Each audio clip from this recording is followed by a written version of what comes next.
सात वचन और अग्नि को साक्षी मानकर जिस तरह 7 फेरे लिए जाते हैं और जिस तरह एक बाप अपनी जान से प्यारी नाजों से पली बेटी को सिर्फ ब्याह बंधन के नाम पर एक अनजान अजनबी के हवाले कर देता है और बेटी अपने माँ बाप की मर्जी के आगे अपना सर झुकाकर इस विश्वास पर अपना मायका छोड़कर ससुराल जाती है कि उसे वहां राम जैसा पति मिलेगा, ससुर के रूप में पिता और सास के रूप में एक माँ मिलेगी और उसे वहां वो सब मिलेगा जो उसे मायके में मिलता था।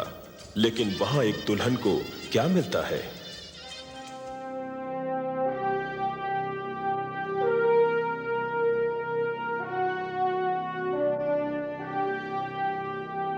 बस इतना ही सामान लेकर आई हो? अरे ये क्या कम है? पहली बार के लिए इतना काफी है। याददाश्त कमजोर हो गई है तुम्हारी। अरे जो इससे पहले बहू लेकर आए थे वो तो पहली बार में ही इससे दुगना माल लेकर आई थी। कम से कम 6-7 लाख का सामान था। अरे हाँ, ये शादी की गहमा गहमी में मैं पुरानी बातें सब भूल गया। अब क्या करे संतोष? करना क्या है, जरा बलीराम को तो बुलाओ। इस वक्त? हाँ, इसी वक्त। अरे इस वक्त तो वो अपनी नई नवेली दुल्हन के साथ अपने कमरे में होगा। इसीलिए तो कह रही हूँ कि उसे बुलाओ। जो बहू इतना मामूली दहेज लेकर आती है वो ससुराल में अपनी पहली रात अपने पति के साथ नहीं बल्कि अकेले, बिल्कुल अकेले काटती है। क्या? हाँ, और अब खड़े खड़े यही बातें करते रहोगे या जाओगे भी? जाओ।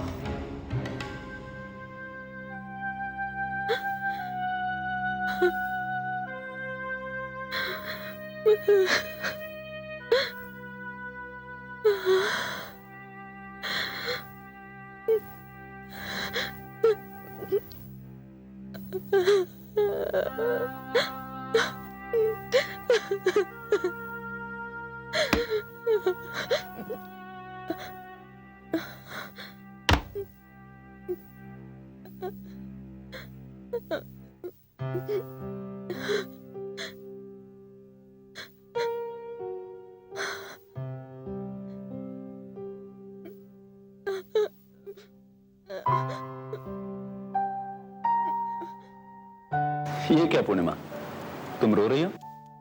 ये रोने धोने के रिवाज बहुत पुराने हो गए, अब रोना बंद करो। और वैसे भी अब तुम अपने मायके में नहीं ससुराल में हो और रोने धोने के लिए सारी उम्र तो पड़ी ही है हमारे पास। अब अपना ये प्यारा सा चेहरा मुझे दिखा दो। बलिराम! बलिराम!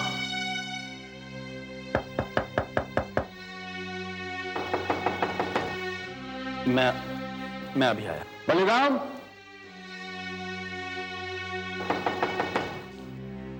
बलिराम! बेटा बलिराम! जी आप? जरा आना मेरे साथ। जी।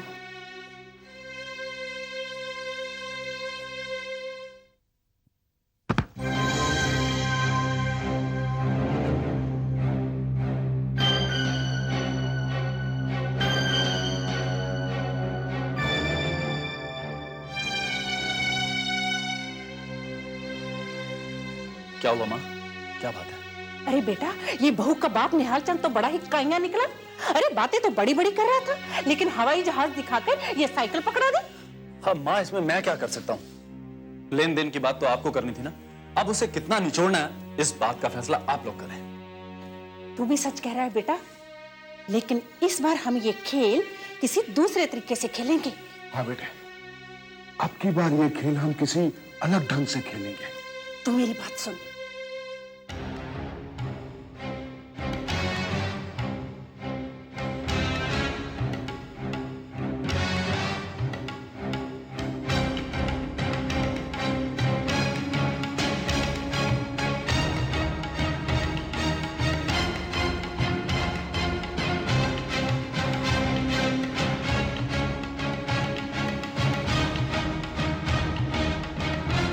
हाँ माँ, मैं समझ गया।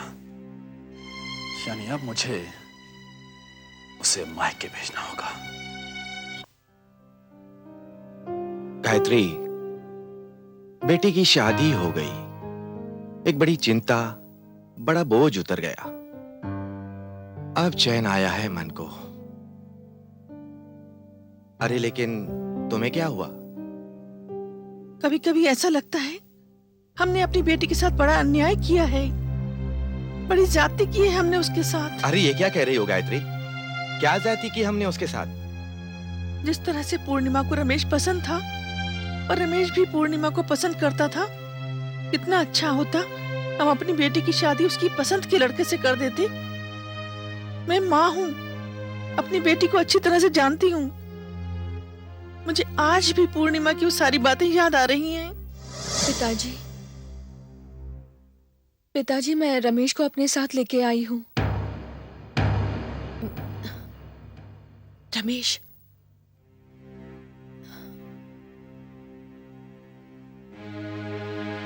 नमस्ते जी।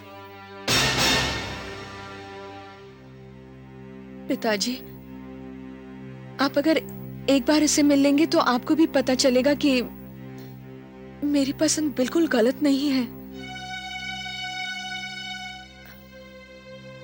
हम एक दूसरे से बहुत प्यार करते हैं पिताजी। मैं बहुत खुश होंगी इसके साथ। पूर्णिमा, तुम मेरी इज्जत बर्बाद करने पर क्यों तुली हो? तुम्हारी सगाई हो चुकी है बलीराम के साथ। सगाई हुई है पिताजी, शादी तो नहीं। तोड़ दीजिए ये सगाई। क्या सगाई तोड़ दूं? मेरी एक बात का जवाब दोगी तुम? जब इस रिश्ते की बात चल रही थी तब तुमने मुझे क्यों नहीं रोका? उस समय हिम्मत नहीं जुटा पाई पिताजी, डर लगता था आपसे। और अब हिम्मत जुटा ली तुमने? डर निकल गया तुम्हारे मन से? और क्या कहकर तोड़ूं मैं ये सगाई? कह दूं कि मेरी बेटी एक ऐसे लड़के से प्यार करती है जिसे मैं जानता तक नहीं, जिसके खानदान के बारे में मुझे कुछ भी पता नहीं। और जब लोग मुझसे कहेंगे कि अगर मैं जानता था कि मेरी बेटी किसी और से प्यार करती है तो मुझे ये रिश्ता जोड़ने की क्या जरूरत थी, ये सगाई करने की क्या जरूरत थी, तो मैं क्या जवाब दूंगा उन्हें? मजाक समझ लिया है तुमने इसे? लोग हंसेंगे, मजाक उड़ाएंगे मेरा, हम कहीं मुंह दिखाने लायक नहीं रहेंगे। ये रिश्ता, ये सगाई का बंधन दो परिवारों की इज्जत का सवाल है। और एक बात अच्छी तरह से समझ लो, बेटी मां बाप के जिगर का टुकड़ा जरूर होती है, लेकिन साथ ही साथ वो मां बाप की नाक भी होती है। नाक कट जाए तो जिंदगी मौत से बदतर हो जाती है। तुम्हारी शादी उसी घर में होगी, मनसाराम के बेटे बलीराम के साथ। और अगर तुमने मेरी मर्जी के खिलाफ कदम उठाया तो मैं अपनी जान देने में जरा भी देर नहीं करूंगा। लड़के, अगर तुम्हारी रगों में शरीफ मां बाप का खून दौड़ रहा है तो तुम आज के बाद मेरी बेटी पूर्णिमा की तरफ आंख उठाकर भी नहीं देखोगे। तुम जा सकते हो। पिताजी,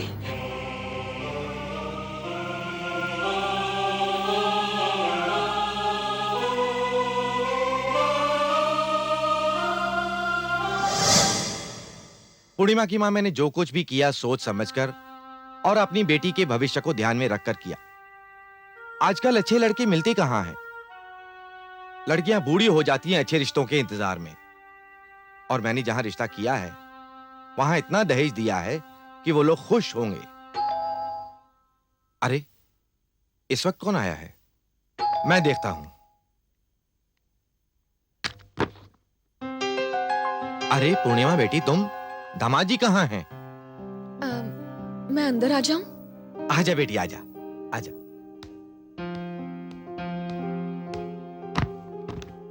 माँ, सब ठीक ठाक तो है ना? हाँ माँ, ठीक ही है। लेकिन बेटी, तू अकेली कैसे चली आई? वो पिताजी, ओह, सब ठीक है ना बेटी? हाँ माँ।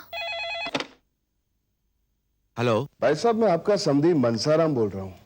नमस्ते। नमस्ते भाई साहब। नमस्ते। क्या बात है भाई साहब, सब कुशल मंगल तो है ना? वो तो सब पता नहीं, मगर मैं आपको बताऊं कैसे? बात क्या है भाई साहब? वो क्या है, हमारी बहू घर पर नहीं है।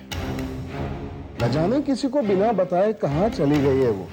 हम सब लोग बहुत परेशान हैं यहाँ। वो बात ऐसी है भाई साहब कि वो अभी अभी यहाँ आई है। अच्छा, वो वो आपके घर आई है? हाँ भाई साहब, अभी अभी आई है। बहुत अच्छा लगा ये सुनकर भाई साहब। हमारे सर से चिंता का बोझ हल्का हो गया। मगर आप एक बात हमारी बहू से जरूर पूछिएगा। अगर उसे अपने मायके ही जाना था तो हमसे बताकर जाती। हम उसे मना तो नहीं करते ना। तो क्या वो आपको बिना बताए यहाँ चली आई है? हाँ भाई साहब, और उसके जाने के बाद अब हम सब लोग यहाँ बहुत परेशान हो गए हैं। भाई साहब, मैंने ये सोचकर आपको फोन किया कि वो आपकी इकलौती बेटी है और अपने मायके के अलावा कहाँ जाएगी वो। ठीक है, अब जो हुआ सो हुआ। मैं बलीराम को भेज दूंगा उसे लाने के लिए। अच्छा, रखता हूँ फोन। नमस्ते भाई साहब। नमस्ते जी। सुनिए जी, गुस्से में तो आपने मेरी एक बात नहीं मानी और पूर्णिमा की शादी उस घर में कर दी, और आज जिन हालात में वो यहाँ आई है। गायत्री, मैं उससे कुछ नहीं पूछूंगा, लेकिन तुम उससे जरूर पूछो। पूछो उससे कि वो ससुराल में किसी को कुछ बिना बताए यहाँ कैसे चली आई। लेकिन पूर्णिमा तो कुछ और ही बता रही है। वो बता रही है कि दामाद जी अपने पिताजी से अलग होकर कोई कारोबार करना चाहते हैं। कुछ रुपया तो उनके पास है और बाकी मदद वो हमसे चाहते हैं। ये झूठ है गायत्री, ये सच नहीं है। पिताजी, यही सच है। ये सच हो ही नहीं सकता। अभी अभी तुम्हारे ससुर जी का फोन आया था। उन्होंने कहा कि तुम उन्हें बिना बताए यहाँ चली आई हो। लेकिन पिताजी, यहाँ तक तो आपके दामाद ही मुझे छोड़कर गए हैं। क्या? हाँ, उन्हें किसी जरूरी काम से जाना था, इसलिए वो यहाँ पर नहीं आए। बेटी, मुझे सच सच बताओ, कहीं कोई और बात तो नहीं है? और बात? और बात क्या हो सकती है? कहीं ऐसा तो नहीं कि तुम अभी तक रमेश को भूल नहीं पाई? पिताजी, ये आप क्या कह रहे हैं? मैंने तो उसी दिन उसे मिलना जुलना बंद कर दिया था जिस दिन आपने जान देने की धमकी दी थी। कितने लाड़ प्यार से पाला है आपने मुझे। आपके विश्वास को मैं कैसे धोखा दे सकती हूँ? और पिताजी, अगर मुझे ऐसा ही कुछ करना था तो मैं शादी से पहले भी कर सकती थी, और आप मुझे रोक नहीं सकते थे क्योंकि मैं बालिग हूं। छी, ये आप किस तरह का इल्जाम लगा रहे हैं बेटी पर? गायत्री, अब मैं किसकी बात सच मानूं? जो ये कह रही है अगर वो सच होता तो इसके ससुर की बातों से मुझे उसकी भनक जरूर मिल जाती। तुम्हें अपनी बेटी की बातों पर भरोसा नहीं है? मुझे तो इसकी एक एक बात सच लग रही है। मुझे तो ऐसा लग रहा है कि हमसे बेटी की आड़ में पैसा खींचने की ये एक चाल है उनकी। नहीं गायत्री, कमीने से कमीना और लालची से लालची आदमी भी इतना जल्दी अपना रंग नहीं बदलता। मुझे जिंदगी का बहुत तजुर्बा है। पिताजी, आप मेरी बात माने या ना माने, मैंने तो आपको बता दिया है कि मैं आपसे मदद मांगने के लिए आई थी। क्योंकि जिस तरह से आपके दामाद ने मुझे बातें बताई हैं, जिस तरह से इन लोगों का पिछले हफ्ते से बर्ताव रहा है, उससे तो यही पता चलता है कि मेरे ससुर में और मेरे पति में बनती नहीं है। मैं उस घर में नहीं हूं पिताजी। मेरी तो मजबूरी यह है कि मैं कुछ बोल भी नहीं सकती। मुझे इस बात का शक उसी दिन हो गया था जिस दिन आपने मुझे इस घर से विदा किया था। कोई भी बाप अपने बेटे को उस समय नहीं बुलाता जिस समय वो अपनी पत्नी के साथ हो और जो सुहाग की सेज पर बैठी हो। आप मेरा विश्वास कीजिए पिताजी, जिस समय मैंने अपने पति के साथ अग्नि के फेरे लिए, उसी समय उसी अग्नि में रमेश की सारी यादें मैंने जला दी। आप मेरा विश्वास कीजिए पिताजी। मैं जानती हूँ बेटी, तुझे अच्छी तरह से जानती हूँ। अगर तेरी चिंता सही है तो तेरे पिता मदद जरूर करेंगे। क्यों नहीं करेंगे? तू परेशान मत हो। चल तू पहले कुछ खा ले। चल।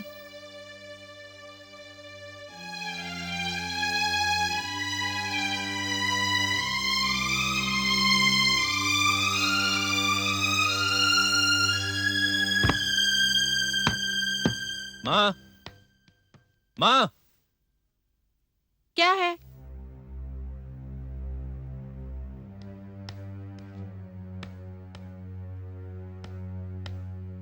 ठीक है, ठीक है। माँ जी, वो मैं अपने मायके आपकी इजाजत लेकर ही गई थी, लेकिन मेरे पिताजी कह रहे थे कि... क्या मतलब? मैंने कुछ कहा तेरे पिताजी से? आपने कुछ नहीं कहा, पर बाबूजी ने फोन करके इसके पिताजी को बोला। नहीं बेटा, यहाँ से किसी ने कोई फोन नहीं किया। अब समधी जी अपनी बेटी से ये सब क्यों कह रहे हैं, ये तो भगवान जाने या समधी जी जाने। माँ, सब जानते हैं कि बाबूजी और मेरी नहीं बनती, लेकिन इसका ये मतलब तो नहीं कि वो मेरे ससुराल में ऐसे फोन करें। मैं सोच भी नहीं सकता था कि बाबूजी ऐसा करेंगे। अरे मैंने कहा ना, यहाँ से किसी ने कुछ नहीं कहा। अब समधी जी और तेरी बीवी तेरे और तेरे बाबूजी के झगड़े को बढ़ाकर तुझे हमसे अलग करना चाहते हैं, तो और बात है। नहीं माँ जी, ऐसी कोई बात नहीं। पूर्णिमा, तुम अंदर जाओ। लेकिन मैंने कहा ना, तुम अंदर जाओ। ठीक है।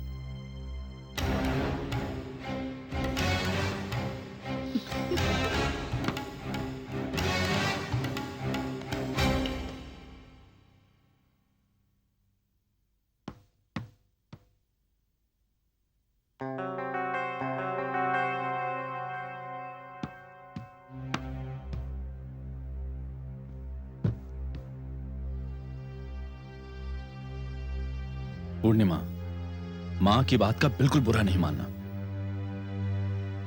ठीक है, नहीं मानूंगी। अच्छा एक बात बताओ, जो काम मैंने कहा था वो हुआ? हाँ, सूटकेस में है।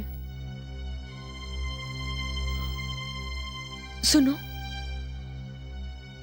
माँ जी और बाबूजी लाख नाराज हो, लेकिन आपका उनसे अलग होने की बात करना कोई अच्छी बात नहीं है। पूर्णिमा, तुम बाबूजी को नहीं जानती, मैं जानता हूं। ये तो पिताजी ने हम पर विश्वास करके पैसे भिजवा दिए, और अब जो कदम मैंने उठाया है मैं उसे पीछे नहीं हटाऊंगा। अच्छा ये बताओ कि कितने पैसे लाई हो? 50,000। 50,000? हाँ, शादी में बहुत खर्चा हुआ था। पिताजी का हाथ भी बहुत तंग था। ये रकम भी उन्होंने कर्ज लेकर दी है। पूर्णिमा, तुम्हारे बाबूजी कितने अच्छे हैं। तुम्हें 50,000 रुपए दिए और मुझसे जिक्र तक नहीं किया। ये अलग बात है कि 50,000 से मेरा कुछ नहीं होगा। दोस्तों और रिश्तेदारों से 2-3 लाख रुपए का और इंतजाम करना पड़ेगा, तब जाके काम शुरू होगा। पर तुमने जो मेरे लिए किया वो हर लड़की नहीं करती। आजकल की लड़कियां तो बस, सच कहूं पूर्णिमा, तुम बहुत अच्छी हो, सच।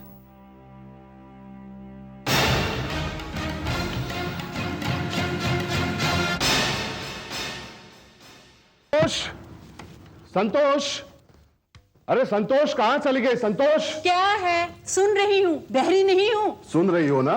तो ये खबर सुनकर तुम्हारे कान के पर्दे फट जाएंगे। अरे लुट गए हम, बर्बाद हो गए। हाय राम, क्या हुआ? मैं बस के अड्डे से गुजर रहा था तो वो अपने नासिक वाले बेनी प्रसाद है ना, उनसे भेंट हो गई।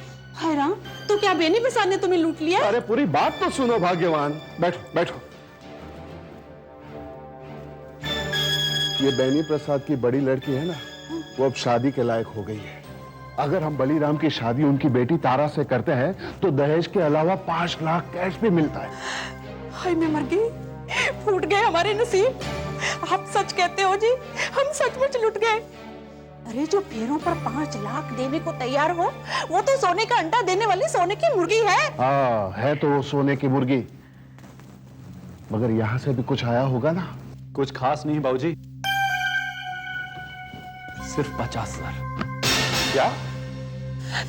सिर्फ 50,000? हाँ माँ, सिर्फ 50,000। और बाबूजी, उसके लिए भी मेरे ससुर को कर्ज लेना पड़ा। लगता है अब इन तिलों में तेल नहीं है।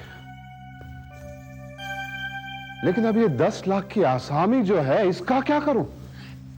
इसका क्या करना है? जाकर पकड़ लो। हाँ पकड़ लूं, लेकिन इसका क्या करे संतोष?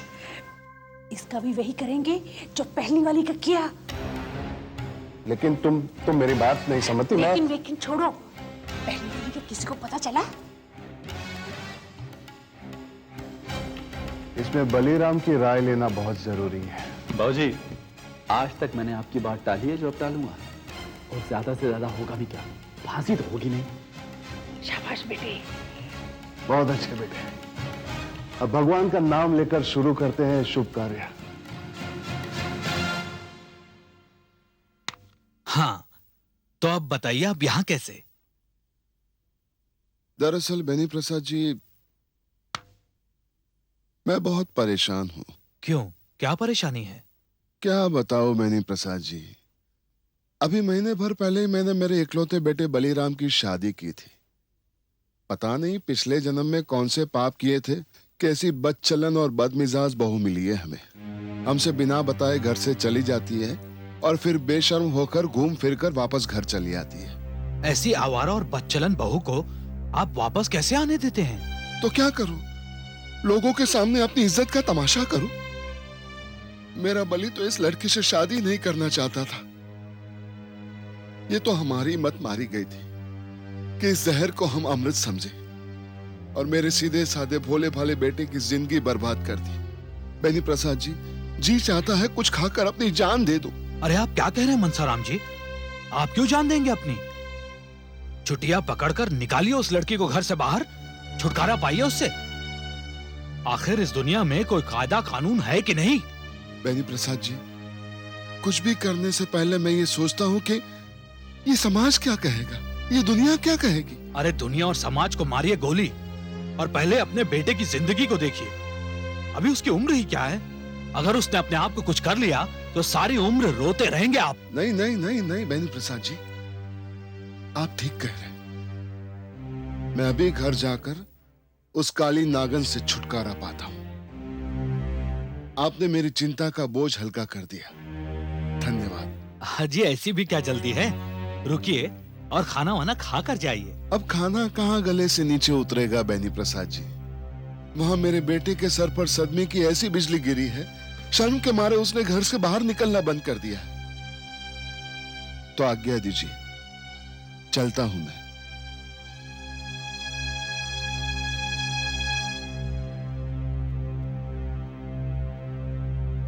रुकिए मनसाराम जी। जी देखिए, पांचों उंगलियां बराबर नहीं होती। मैं कुछ समझा नहीं। मैंने अभी तक तो आपको समझाया ही नहीं।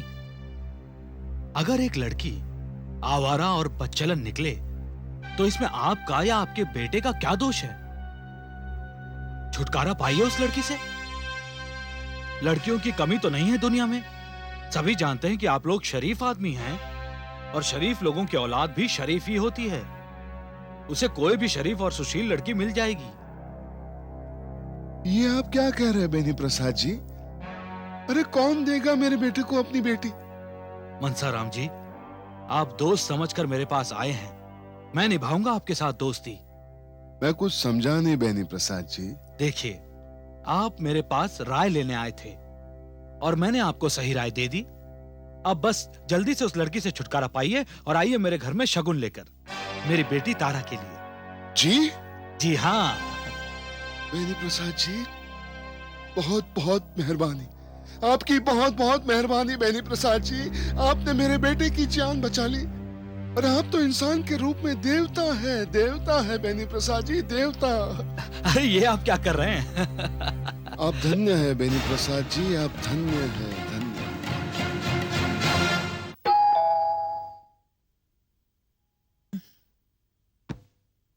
अरे दामाद जी, आप कैसे हो बेटा? ठीक माँ जी। कौन आया है? जी दामाद जी आए हैं। अरे दामाद जी, आप जाओ बेटा, बाबूजी के साथ बैठो, मैं चाय लेकर आती हूँ। अच्छा? जीते रहो। क्या बात है बेटे, कुछ परेशान दिखाई दे रहे हो? हाँ बाबूजी, परेशान तो हूं। और सच बात यह है कि अभी ये परेशानी छुपाई भी नहीं जा सकती। लेकिन बेटे आखिर हुआ क्या है? बाबूजी, पूर्णिमा क्या हुआ पूर्णिमा को? पूर्णिमा कल से लापता है। क्या? घर पे बिना किसी को कुछ बताए पता नहीं कहां चली गई। मुझे तो लगा कि शायद वो यहां आई होगी। वो यहां नहीं आई बेटे। यहां नहीं आई? नहीं। तो फिर कहां गई होगी? बाबूजी, घर में सब उसको तलाश कर रहे हैं, सब परेशान हैं। क्या? हाँ बाबूजी,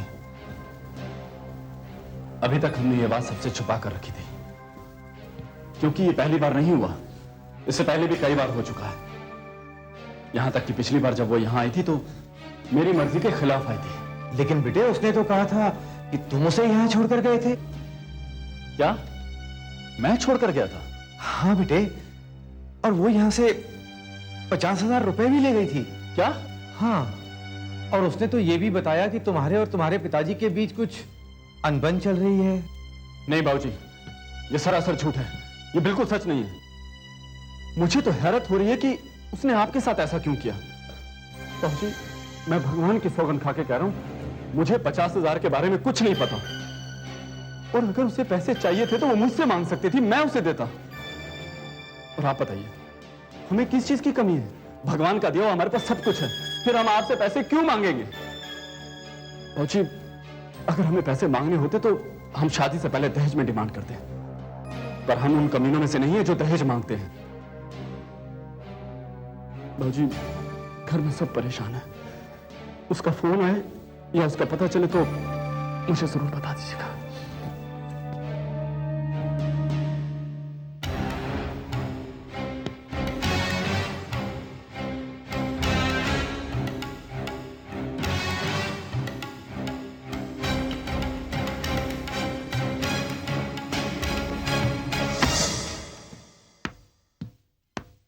अरे सर, आप बंद कर अपनी जुबान। दुनिया में कई कमीने होते होंगे, लेकिन तुझ जैसा कमीना। ये क्या कह रहे हैं सर आप? ज्यादा नाटक करने की जरूरत नहीं है।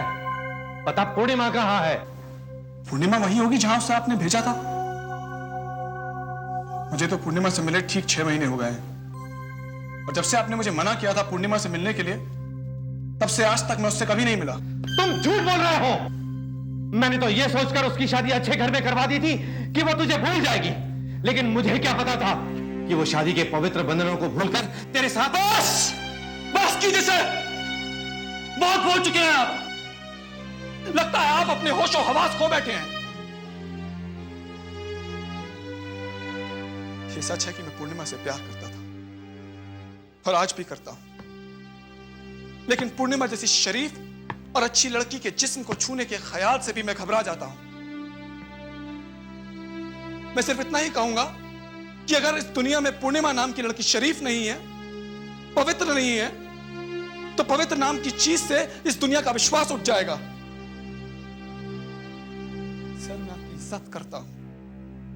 मैं समझ सकता हूं कि पूर्णिमा के साथ जरूर कोई हादसा हुआ है जिसकी वजह से आप अपना मानसिक संतुलन खो बैठे हैं। अगर आपकी जगह अल्फाज मेरे अपने बाप ने भी कहे होते तो मैं उनका भी अपमान करता। मुझे इस सोचकर शर्म आती है कि आपने अपनी बेटी पर, उसकी निष्ठा पर, उसके चरित्र पर कीचड़ उछाला है। कैसे बाप हैं आप? कैसे बाप हैं आप? जो लड़की 20 साल आपकी नजरों के सामने रही, अगर आप उसे नहीं समझ सके तो मुझे आप पर और आपकी समझ पर, दोनों पर बहुत अफसोस है। सर, इससे पहले कि मैं होशो हवास गवा बैठूं और आपकी शान में कोई गुस्ताखी करूं, प्लीज आप यहां से चले जाइए।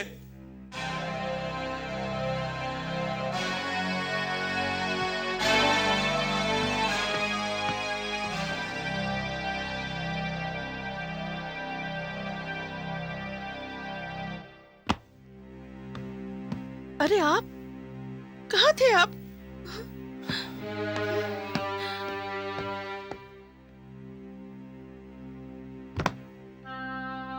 कहाँ थे? आप बताइए ना, कहाँ थे? मत पूछ गायत्री कि मैं कहां था।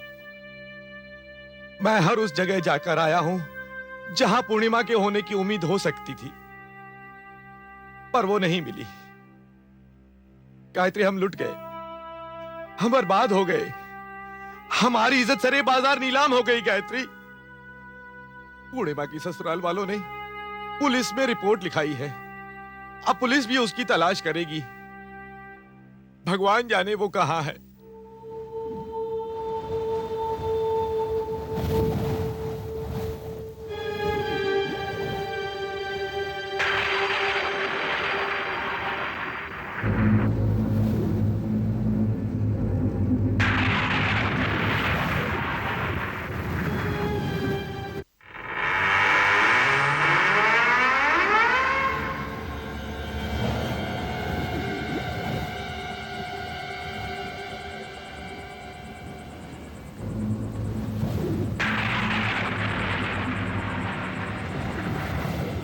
कौन हो तुम? पूर्णिमा। पूर्णिमा, आप यहां क्यों आई हो? क्या हमारी इतनी बदनामी काफी नहीं थी? अरे तूने तो हमें जीते जी मार डाला। कमबख्त, तू मर क्यों नहीं गई?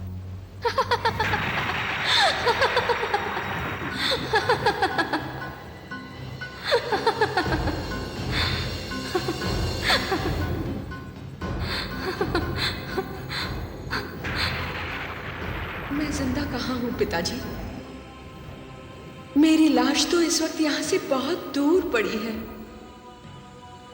आपके सामने आपकी बेटी नहीं, उसकी आत्मा है। नहीं। ये क्या हो गया पूर्णिमा? ये क्या हो गया? अब रोने से क्या फायदा माँ? पिताजी, आपने मुझे दहेज के लोभियों के घर भेज दिया।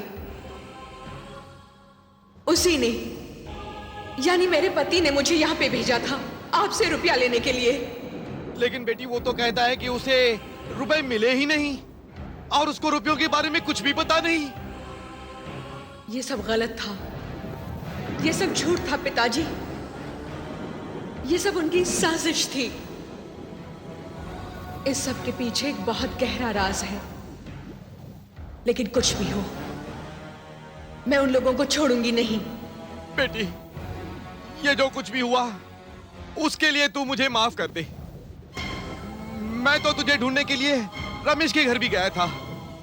वहां मैंने उसे बहुत बुरा भला भी कहा। इस सब में उस बेचारे का क्या दोष पिताजी? मेरी इज्जत पर कोई धब्बा ना लगे, मुझ पर कोई उंगली ना उठाए, इसलिए उसने मुझसे मिलना ही बंद कर दिया था। बस एक बार शादी से पहले उसका फोन आया था, और वो भी यही बताने के लिए कि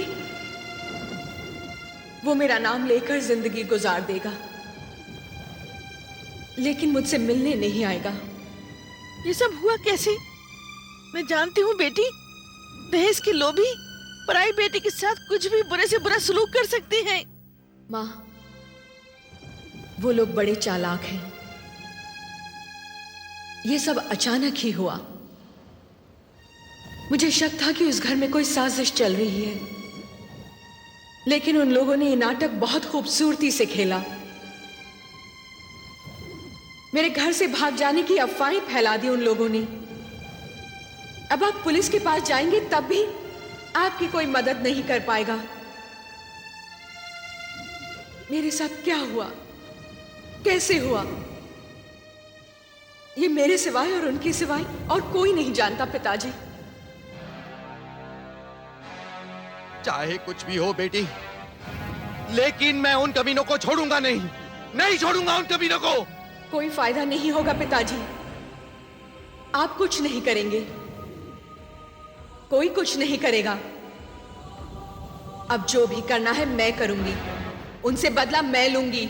मैं करूंगी अपना इंसाफ, मेरी अदालत होगी, मैं ही मुंसिफ बनूंगी और सजा भी मैं ही दूंगी, और आप देखेंगे।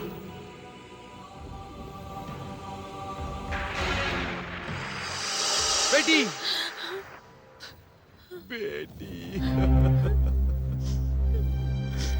गायत्री, गायत्री, सच तो ये है कि पूर्णिमा का असली गुनहगार मैं हूं। अगर मैंने पूर्णिमा का हाथ रमेश के हाथ में दे दिया होता तो हमें आज ये दिन नहीं देखना पड़ता गायत्री, हमें ये दिन नहीं देखना पड़ता।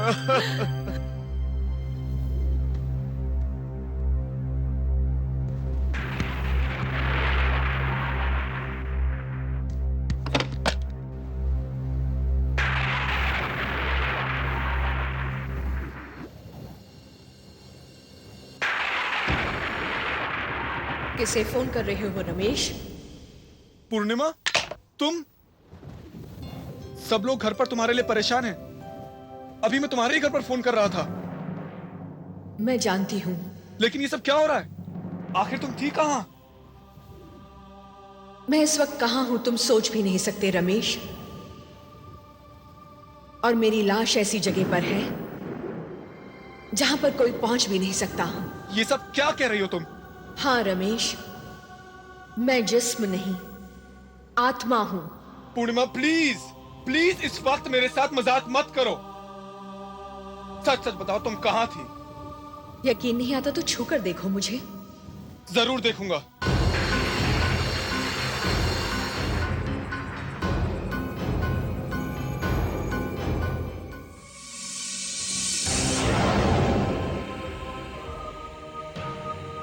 पूर्णिमा तुम? हाँ रमेश, मैं दहेज की भेंट चढ़ गई। उन लोगों ने पहले मुझे बदनाम किया, मेरे चाल चलन पर कीचड़ उछाला, और वो भी इस तरह कि उनकी चाल का मुझे पता ही नहीं चला। और फिर एक दिन वो लोग मुझे कुलदेवी के मंदिर ले जाने के बहाने अपने साथ ले गए।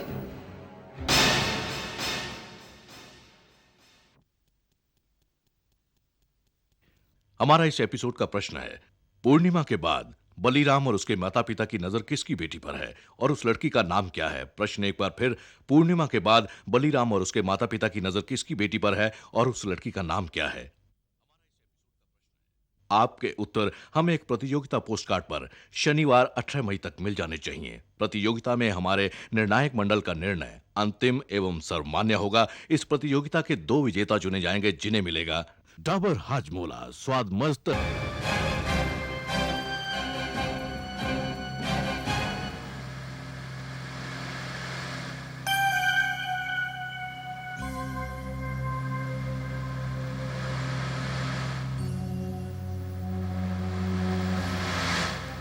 ये कहीं गलत रास्ते तो नहीं आए हम? नहीं, हम गलत रास्ते पर नहीं जा रहे। हम अपनी कुल देवी के दर्शन करने जा रहे हैं।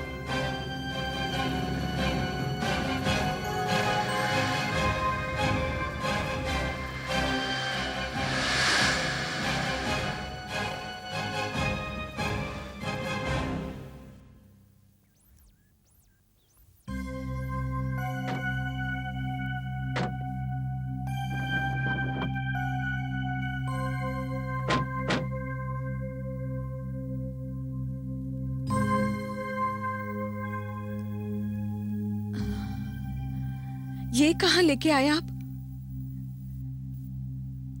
यहां पे तो कोई मंदिर नहीं है। सुनो जी, माँ जी,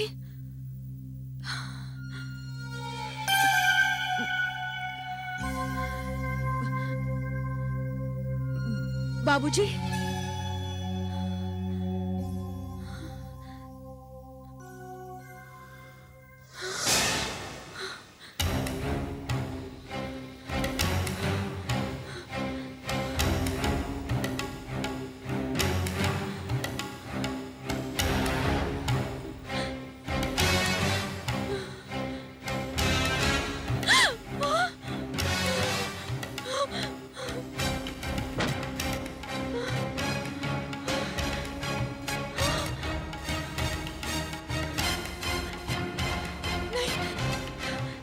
ये क्या कर रहे हैं आप?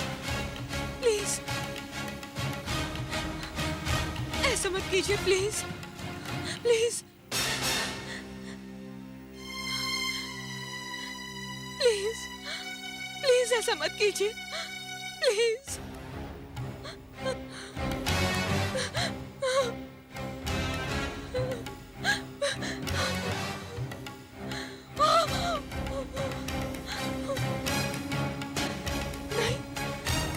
ये क्या कर रहे हैं आप?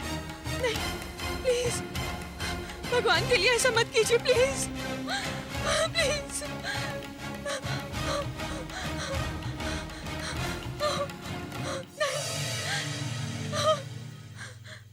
ऐसा नहीं कर सकते आप। नहीं, प्लीज, मैं आपके पाँव पड़ती हूँ, ऐसा मत कीजिए, प्लीज, प्लीज।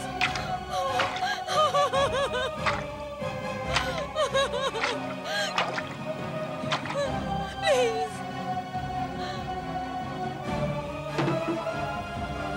ये लो बलि बेटे, ये शुभ काम तुम अपने हाथों से करो। ऐसा मत कीजिए, नहीं, सुनिए।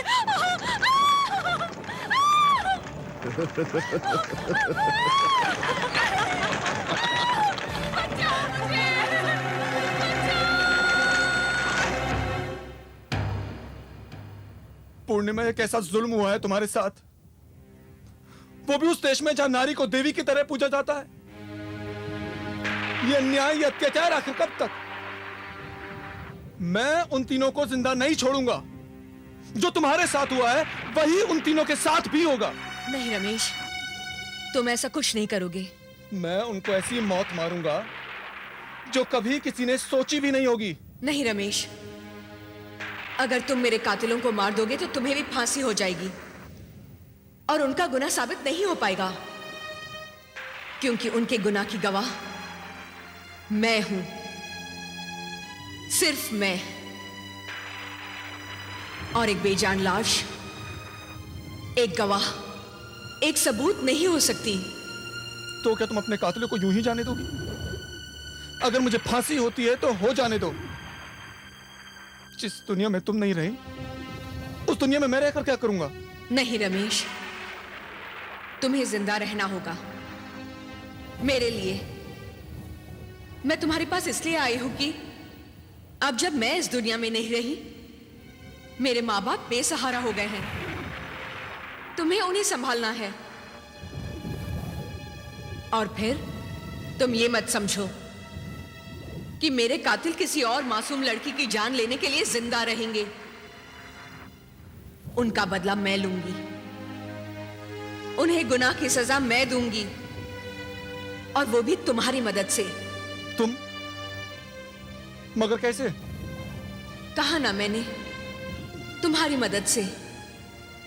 क्या तुम मेरी मदद नहीं करोगे? करूंगा, हमेशा करूंगा। तो जो मैं कहती हूं सुनो।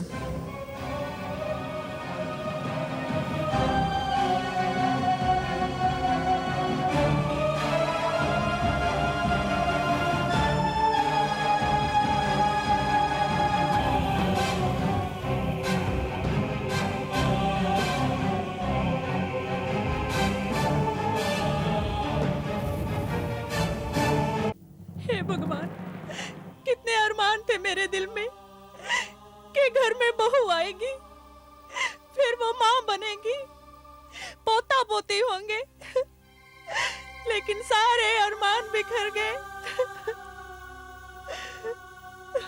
बेनी प्रसाद जी, आप ऐसे समय पर आए हैं कि मनसाराम जी, मैं सही समय पर आया हूं। मैं आपके दुख में शरीक होने आया हूं। देखिए मनसाराम जी, इससे पहले भी मैंने आपको यही कहा था कि जो हुआ उसे भूलने की कोशिश कीजिए। इसमें आपका कोई दोष नहीं है और आपको शर्मिंदा होने की जरूरत भी नहीं है। मनसाराम जी, मैं एक दोस्त होने के नाते आपके पास एक प्रस्ताव लेकर आया हूं। कैसा प्रस्ताव? आप मेरी बेटी तारा को अपने घर की बहू बना लीजिए। जी?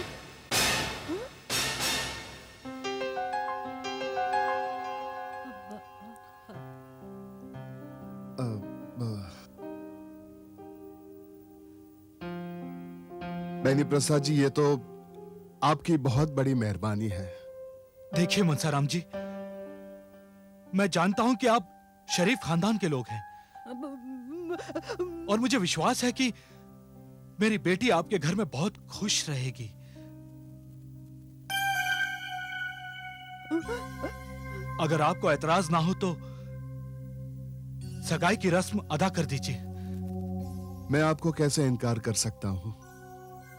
आप तो अंधे की लाठी बनकर आए हैं। क्यों संतोष?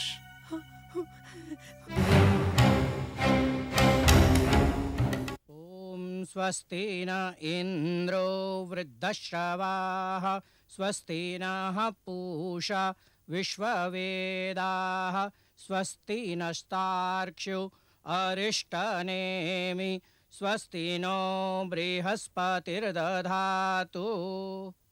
सगाई का समय हो गया है, कन्या को बुलाइए। बस पंडित जी, अभी आती ही होगी।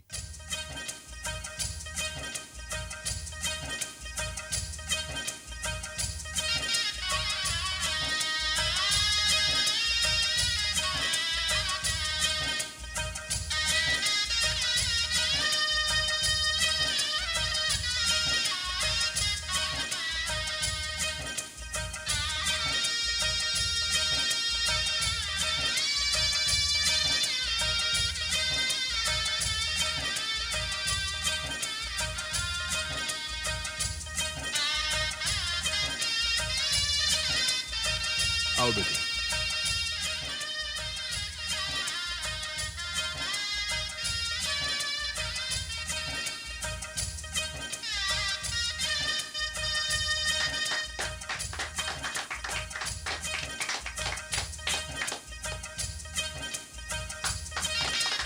बधाई हो, बधाई हो, बधाई हो बहुत बेनी मुबारक प्रसाद। मुबारक हो। जरा मेरे साथ आएंगे प्लीज।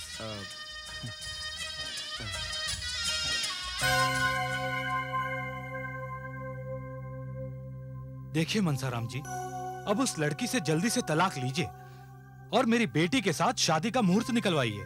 जी बेनी प्रसाद जी, आपने एक बहुत बड़ी लज्जा से मुझे मुक्ति दिला दी। अब छोड़िए इन सब बातों को और शादी की तैयारी कीजिए। और हाँ, मैंने अपने 5 बेटियों की शादी का इंतजाम पहले से ही करके रखा हुआ है। हर बेटी को दहेज के अलावा 10 लाख रुपया नगद है। नहीं नहीं नहीं बेनी प्रसाद जी, मुझे ना ही रुपए चाहिए ना ही दहेज चाहिए। मुझे तो बस एक ऐसी बहू चाहिए जो मेरे घर की इज्जत को बनाए रखे और मेरे बेटे की जिंदगी को खुशियों से भर दे। जी मनसाराम जी, आप जैसा चाहते हैं ना, बस वैसा ही होगा। जी।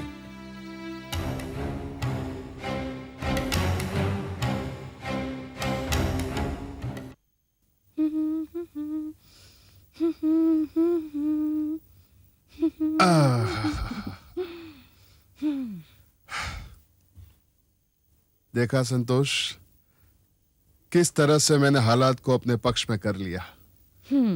पूर्णिमा से छुटकारा और बेनी प्रसाद की बेटी तारा से रिश्ता। ना हिंग लगी, ना फिटकरी और रंग हुआ चोखा। ये तो सचमुच आपने कमाल ही कर दिया। अरे संतोष, इसे क्या हुआ? अरे बली, तुझे क्या हुआ? क्या तू इस रिश्ते से खुश नहीं है? मां, रिश्ते से खुश हूं, पर बाबूजी ने ये क्या किया मेरी समझ में नहीं आया। मैंने क्या किया बेटे? बाबूजी, मेरी समझ में नहीं आता कि आपने इस सगाई का झमेला ही क्यों डाल दिया। अगर सीधे शादी होती ना तो बहू तो घर में आती, 10 लाख रुपए भी घर में आते। बलिराम, इसलिए तू मेरा बेटा है और मैं तेरा बाप हूं। तेरी नजर सिर्फ 10 लाख पर है और मेरी नजर है 50 लाख पर। अब तू उनका होने वाला दामाद है और तेरी हर तकलीफ पर उनके प्राण निकलेंगे। अब ये तुझ पे निर्भर करता है कि तू कितनी खूबसूरती से, कितनी चालाकी से उन्हें अपने जाल में फंसाता है।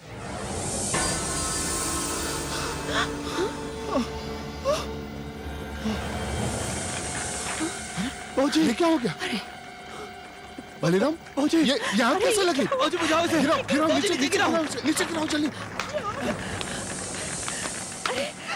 बुझाओ इसे। अरे बली, बुझाओ इसे। भौजी, क्या हो रहा भौजी? आग लगी कैसे? बली बेटे, पैर संभालना तुम्हारा।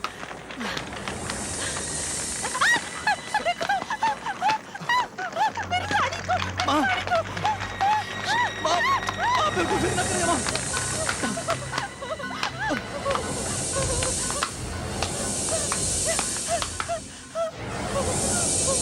संभालो संतोष, संभालो अपने आप को, संभालो संभालो संतोष।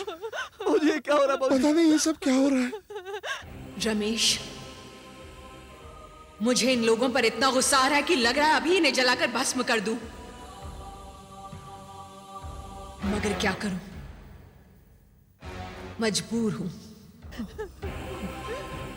रमेश, जो नाटक मेरे साथ शादी के बाद खेला गया वो इनके साथ अभी शुरू हो रहा है, और इस सब का कारण है वो माँ बाप जो अपनी बेटियों को भेड़ बकरी समझते हैं। ये बेनी प्रसाद बिना कोई जांच पड़ताल किए अपनी बेटी को ये अंधे कुएं में कैसे झोंक रहा है? तो क्या ये लोग अपनी चाल में कामयाब हो जाएंगे? हाँ, ये लोग बहुत चालाक हैं, बहुत दुष्ट हैं। लेकिन हमें रोकना होगा इन लोगों को। हमें कुछ करना होगा। आखिर कब? उनके पाप का घड़ा भर जाएगा तब।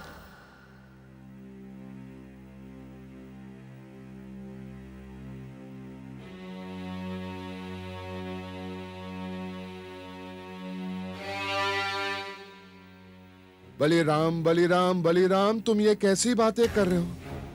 बेटे, मैं तुम्हें अपना कारोबार शुरू करने के लिए मना नहीं कर रहा हूँ। कारोबारी में लोग अपने दोस्तों से, रिश्तेदारों से, बैंकों से कर्ज लेते हैं। लेकिन बेटे, ये तो नई नई रिश्तेदारी है और इसमें ये कर्ज लेना, नहीं नहीं बेटे, ये अच्छी बात नहीं है। बेटे, वो लोग क्या सोचेंगे हमारे बारे में? बाबूजी, मैं कोई भीख या दान नहीं मांग रहा हूँ, कर्ज मांग रहा हूँ, और जैसे ही मेरा काम हो जाएगा सारा पैसा लौटा दूंगा। नहीं नहीं नहीं नहीं बली, ये नहीं हो सकता। बेटे, इस मनसाराम ने आज तक किसी के सामने अपना माथा नहीं टिकाया सिवाय भगवान के। ये बेनी प्रसाद पहले मेरे मित्र थे और अब रिश्तेदार हैं। अरे एक एहसान तो किया है उन्होंने हम पर, अपनी बेटी इस घर में देकर। अब दूसरे एहसान का बोझ उठाने की हिम्मत नहीं है मुझ में बेटे। अपने बाप की बात मान और ये ख्याल अपने दिल से निकाल दे बेटे। बेटे, ये पैसों की लेन देन है, और पैसे वो भी कम नहीं, पूरे 10 लाख। बाबूजी, आप मेरे बात समझने की। वाह मनसाराम जी, वाह। अरे बेनी प्रसाद जी, आप? नमस्ते। नमस्कार। नमस्कार बेटी। नमस्ते। जीती रहो बेटी। नमस्ते। सुखी रहो, सुखी रहो। आइए ना, आइए बैठिए, आइए। बैठेंगे हम बाद में, मगर आपसे एक शिकायत है। कैसी शिकायत? मनसाराम जी, आप सिर्फ मुंह देखी रिश्तेदारी निभा रहे हैं, दिल से नहीं। ये क्या कह रहे हैं बेनी प्रसाद जी? मैंने क्या किया है? क्या किया आपने? आपकी सारी बातें सुन ली है मैंने। जी? जी मनसाराम जी, अगर हमारा होने वाला दामाद कुछ कारोबार शुरू करना चाहता है और उसे कारोबार शुरू करने के लिए रुपए की जरूरत है, तो क्या वो रुपए बाहर से लेगा? क्या आपने मुझे इस काबिल भी नहीं समझा? ये क्या कह रहे हैं आप बेनी प्रसाद जी? मैं सच कह रहा हूं मनसाराम जी। अब इस घर में मेरी बेटी भी तो आने वाली है, और बेटी और दामाद में क्या फर्क है? जो दामाद जी चाहते हैं मैं वो दूंगा, और आप इसमें कुछ नहीं बोलेंगे। बेटे बलिराम, मैं कल ही 10 लाख रुपए का ड्राफ्ट बनाकर तुम्हें भेज दूंगा। अब उधर क्या देख रहे हो? मनसाराम जी को कहने के लिए अब कुछ भी नहीं रह गया है। क्यों मनसाराम जी? अब मैं क्या कह सकता हूँ बेनी प्रसाद जी? अरे बेटे, मुझे क्या देख रहे हो बेटे? पांव छुओ, ससुर जी के पांव छुओ बेटे। अरे नहीं नहीं बेटा।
सामने क्यों नहीं आता?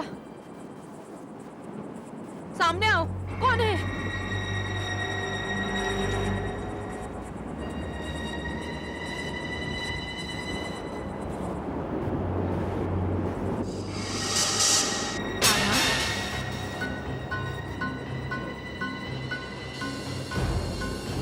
कौन? कौन हो तुम? मैं पूर्णिमा। कौन पूर्णिमा? मैं उस आदमी की पत्नी हूँ जिसके साथ तुम्हारी शादी होने वाली है। ओह, तुम्हारी हिम्मत कैसे हुई यहाँ आने की? उन शरीफ लोगों के मुंह पर कालक पोत कर चली गई थी ना तू तो? फिर क्यों आई है मेरे पास? उनके खिलाफ उल्टा सीधा कहकर बहकाने आई है मुझे? नहीं नहीं, मैं तो तुम्हें ये बताने के लिए आई हूँ कि जो मेरे साथ हुआ वो तुम्हारे साथ ना हो। अच्छा, जरा मैं भी तो जानूं क्या हुआ था तुम्हारे साथ? जो मेरे साथ हुआ वो किसी और के साथ ना हो।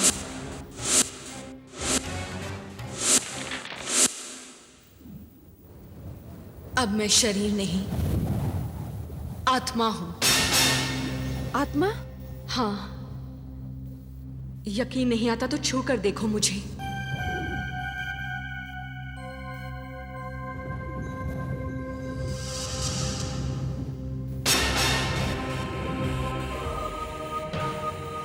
डरो नहीं, मैं तुम्हें कुछ नहीं करूंगी।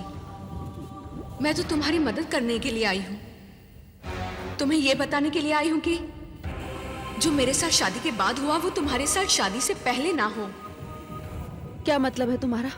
उन लोगों ने मेरे माता पिता से भी उसी तरह पैसा ऐंठा था जिस तरह तुम्हारे पिता से वो 10 लाख रुपए की मांग कर रहे हैं। शादी से पहले 10 लाख, शादी के बाद और जब कोई और बड़ी आसामी मिल जाएगी तब तुम्हारा भी वही हाल होगा। घर से भाग जाने का इल्जाम और उसके बाद आग का खेल। पर मैं तुम्हारी बातों का यकीन कैसे करूं? वहां खिड़की के बाहर रमेश खड़ा है, वो तुम्हें सारी सच्चाई बता देगा।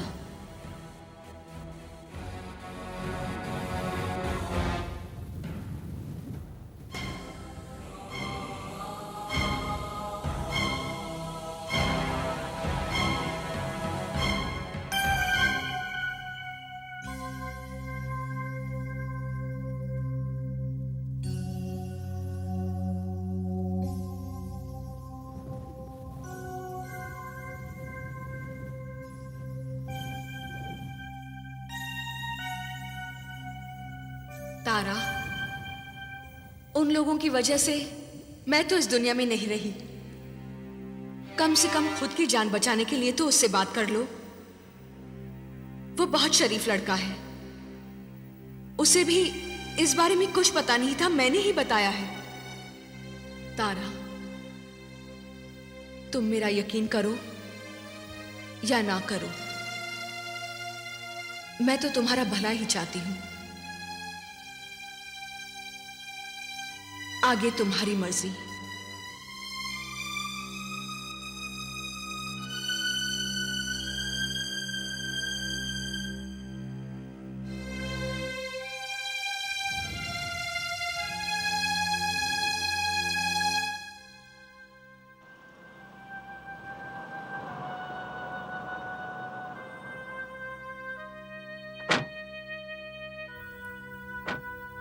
तारा जी, इस तरफ। तारा जी, ये देखिए, मेरी बात का यकीन करने के लिए सबूत। तारा जी, ये बड़ा कड़वा सच है, बड़ा भयानक सबूत है ये।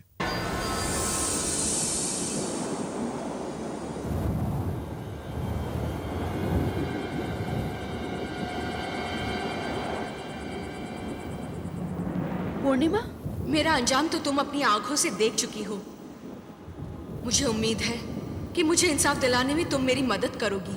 मुझे क्या करना होगा पूर्णिमा? हेलो, कौन? तारा बेटी?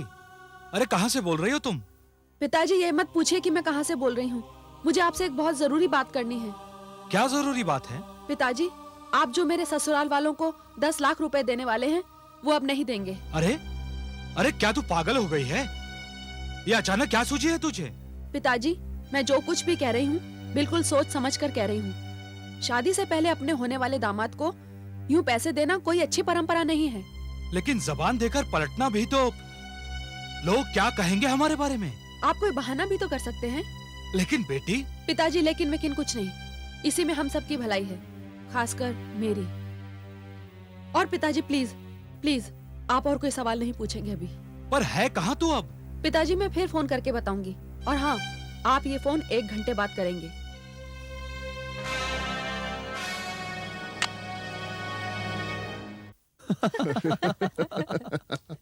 बलि के पिताजी, अपना बलि है बड़ा भाग्यवान।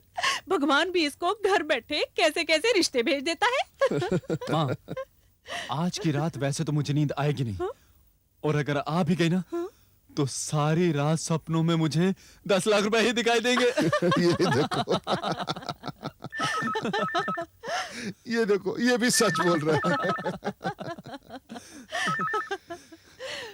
हेलो, कौन? मनसाराम जी, मैं बेनी प्रसाद बोल रहा हूँ। अरे बेनी प्रसाद जी, हाँ हाँ हाँ, कहिए, कैसे याद किया? जी वो एक बात कहनी थी आपसे। हाँ हाँ हाँ, कहिए, क्या बात है?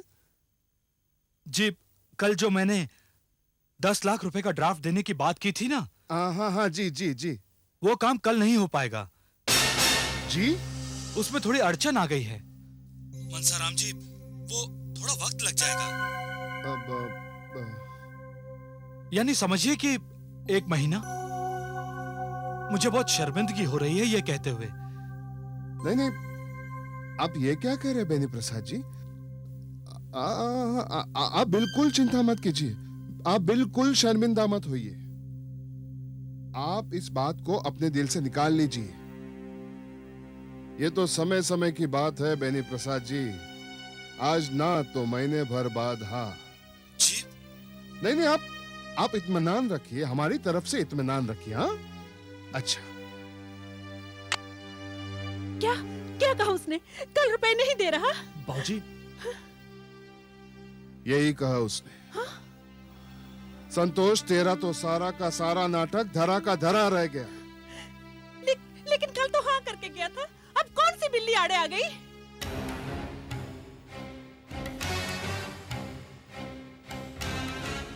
उसने गिरगिट की तरह रंग बदल लिया, लेकिन मेरा भी नाम मनसाराम है। एक बार उसकी बेटी बहू बनकर इस घर में आ गई ना, तो मैं 10 लाख की जगह 50 लाख वसूल करूंगा। बोलिए बेटे, तुम्हारे होने वाले ससुर को और तुम्हारी होने वाली दुल्हन को ये फोन बहुत महंगा पड़ेगा।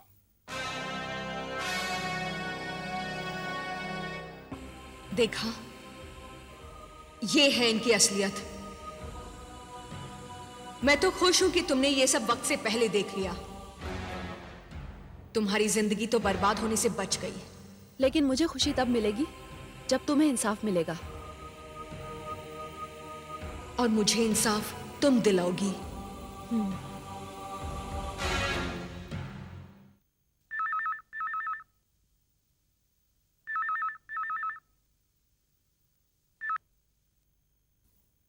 हेलो बाबूजी, मैं तारा बोल रही हूँ। तारा बेटी?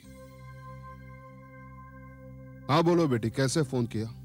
जी बाबूजी, पिताजी ने आपको फोन करके कहा कि वो आपको वो 10 लाख का ड्राफ्ट कल सुबह नहीं दे पाएंगे। हाँ, ऐसा ही कहा उन्होंने। देखिए बाबूजी, पता नहीं पिताजी ने ऐसे क्यों कहा, ये सुनकर मैं बहुत परेशान हो गई हूँ। लेकिन तुम क्यों इसमें परेशान हो रही हो? परेशान कैसे ना हूँ, ये हमारी इज्जत का सवाल है। मुझे उस घर में अपनी जिंदगी गुजारनी है, और पिताजी का इस तरह जबान देकर मुकर जाना मुझे बिल्कुल अच्छा नहीं लगा। देखिए, आपके शहर में मेरा बैंक अकाउंट है, मैं आ रही हूँ आपके पास। मैं अपने बैंक से 10 लाख रुपए निकालकर दे दूंगी आपको। क्या तुम दोगी 10 लाख? जी बाबूजी, मैं दूंगी 10 लाख। मैं आ रही हूँ आपके पास। आप तीनों को चलना पड़ेगा मेरे साथ। हम तीनों को? क्यों, इसमें कोई बुराई है? नहीं नहीं नहीं नहीं नहीं नहीं बेटी, तुम तो हमारी होने वाली बहू हो। तो फिर आप तीनों चल रहे हैं ना मेरे साथ? हाँ हाँ हाँ, चल रहे हैं ना बेटी, चल रहे। हाँ, सुखी रहो बेटी। हाँ, अच्छा। थैंक यू तारा जी। अजीब बात है, बाप ने कहा ना और बेटी कहती है हाँ। हम तीनों को जाना है, वो आ रही है हमें लेने। पर बाबूजी, ये कौन सा वक्त है बैंक खुला होने का? इस वक्त तो कोई बैंक खुला नहीं होता। अरे बेवकूफ, तुझे आम खाने से मतलब है या गुटलियां गिनने से? जा जाकर तैयार हो जा। और संतोष जी, आप भी जाकर तैयार हो जाइए, आपकी प्यारी प्यारी बहू आ रही है 10 लाख देने के लिए। अरे वाह भाई वाह, बहू हो तो ऐसी। रमेश, तारा उन तीनों को लेकर अपनी मंजिल की तरफ रवाना हो चुकी है। आज उनकी जिंदगी का सूरज हमेशा के लिए डूब जाएगा। पूर्णिमा, वो लोग बड़े खतरनाक हैं। अगर उन्हें तारा पर जरा भी शक हुआ तो वो लोग तारा का भी वही हश्र करेंगे जो उन्होंने तुम्हारा किया था। नहीं रमेश, इस वक्त वो लोग खतरनाक नहीं, लालची हैं। लालची लोग अपने अंजाम से बेखबर उसी खाई की तरफ जा रहे हैं जो उन्होंने दूसरों के लिए चुनी थी। इंसाफ की घड़ी आ रही है रमेश।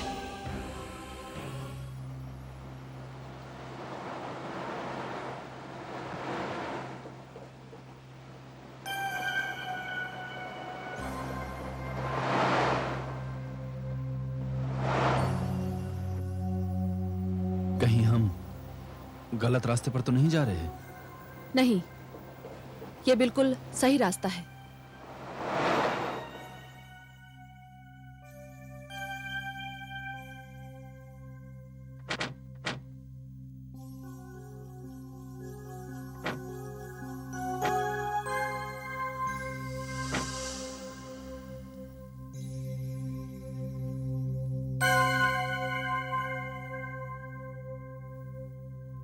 बाबूजी, ये जगह? बहू, तुम हमें इस जगह क्यों लाई हो? बाबूजी, यहाँ हमारी कुलदेवी का मंदिर है। आइए दर्शन कर लें। कुलदेवी का मंदिर? ये जगह? लेकिन यहाँ मंदिर कहाँ है? अरे, याद नहीं आपको? यही तो लाए थे आप अपनी बहू पूर्णिमा को। हाँ?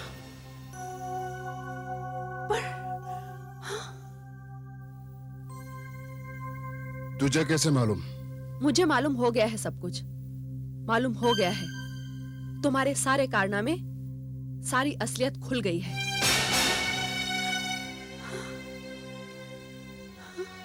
अच्छा, तो तुझे सब कुछ पता चल गया, इसीलिए तू हमें यहाँ लेकर आई है। यानी मेंढकी को जुकाम हो गया। हाँ? अब जब तुझे सब पता चल ही चुका है तो तू क्या समझती है? हमारे हाथों से जिंदा बच जाएगी तू?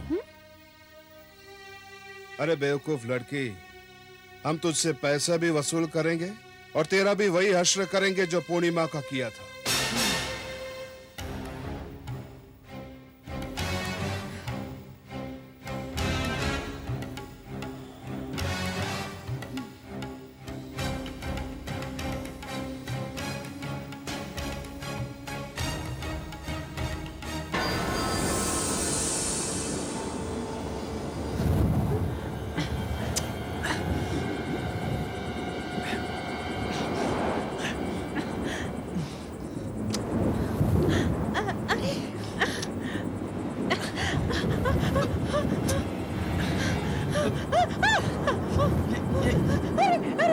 ये क्या हो रहा है बाबूजी?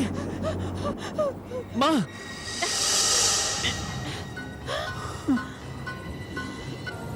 पूर्णिमा!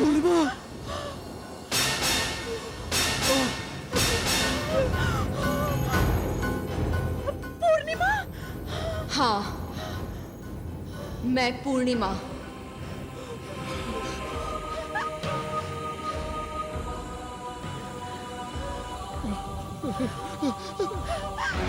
मुझे मारकर तुम लोगों को चैन नहीं आया? अपना दूसरा शिकार फांसने के लिए अपनी मरी हुई बहू पर आपने ये इल्जाम लगाया कि वो घर छोड़कर दूसरे के साथ भाग गई है। हमसे बहुत बड़ा पाप हो गया पूर्णिमा, हमें माफ कर दो, हमें माफ कर दो। मुझे माफ कर दे बेटी, भगवान के लिए। हाँ। माँ के नाम पे कलंक है तू। और तू कलंक है पति के नाम पर। तू तो सारे फसाद की जड़ है। ससुर के नाम पे एक ऐसा कलंक है जिसे गंगा जल भी नहीं धो सकता। और अब तुम तीनों का शिकार बनने वाली थी तारा। नहीं। कहो हाँ या ना? नहीं। ना? हाँ। मैं तो मर गई, लेकिन मेरी आत्मा अशांत थी। तुम तीनों से बदला लेने का मैंने संकल्प किया था, जो आज पूरा होगा। हमें छोड़ दो पूर्णिमा, हमें छोड़ दो। नहीं, तुम तीनों में से कोई भी नहीं बचेगा। नहीं। मुझे माफ कर दे बेटी, भगवान के लिए मुझे छोड़ दे। आज मेरी अदालत में तुम तीनों मुजरिम हो और मैं मुनसिफ तुम तीनों को सजाए मौत का हुक्म देती हूँ। नहीं। तुम तीनों उसी तरह जलोगे जिस तरह तुमने मुझे जलाया था। माफ कर दो, हमें छोड़ दो पूर्णिमा, हमें छोड़ दो। भगवान के लिए मुझे छोड़ दो।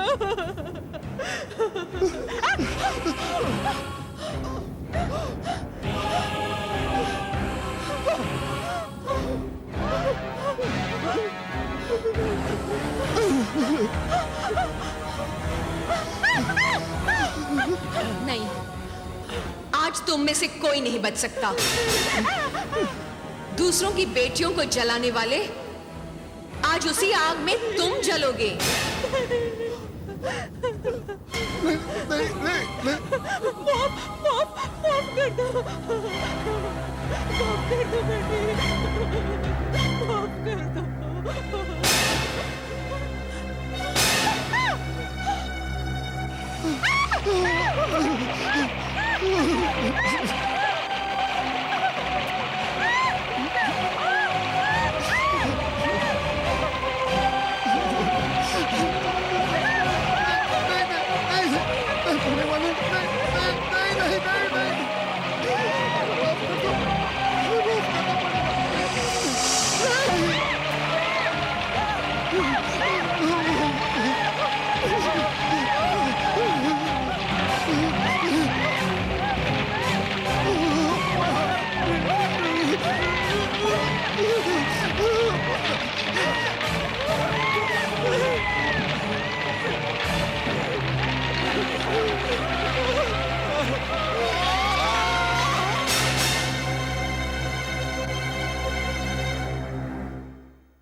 तारा,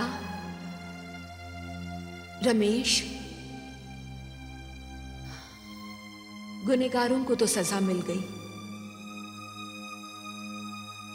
लेकिन सिर्फ ये लोग दोषी नहीं हैं। वो माँ बाप भी दोषी हैं, जो अपनी बेटियों को बोझ समझकर दहेज के लोभियों के घर भेज देते हैं। पूर्णिमा ने तो अपना इंसाफ पा लिया, लेकिन हर लड़की तो पूर्णिमा नहीं होती ना। और अब हर लड़की को अपनी जंग अपने आप लड़नी है। पूर्णिमा, तुमने जो एहसान किया है मुझ पर, उसे मैं इस जन्म में तो क्या, जन्म जन्म तक नहीं चुका पाऊंगी। तारा, अगर तुम चाहो तो मेरी एक इच्छा पूरी करके ना सिर्फ मेरा एहसान चुका सकती हो, बल्कि मेरी आत्मा को भी मुक्ति दिला सकती हो। पूर्णिमा, तुम जो चाहोगी मैं वो करूंगी। रमेश के साथ शादी कर लो तारा। पूर्णिमा? रमेश, इसे अपना लो।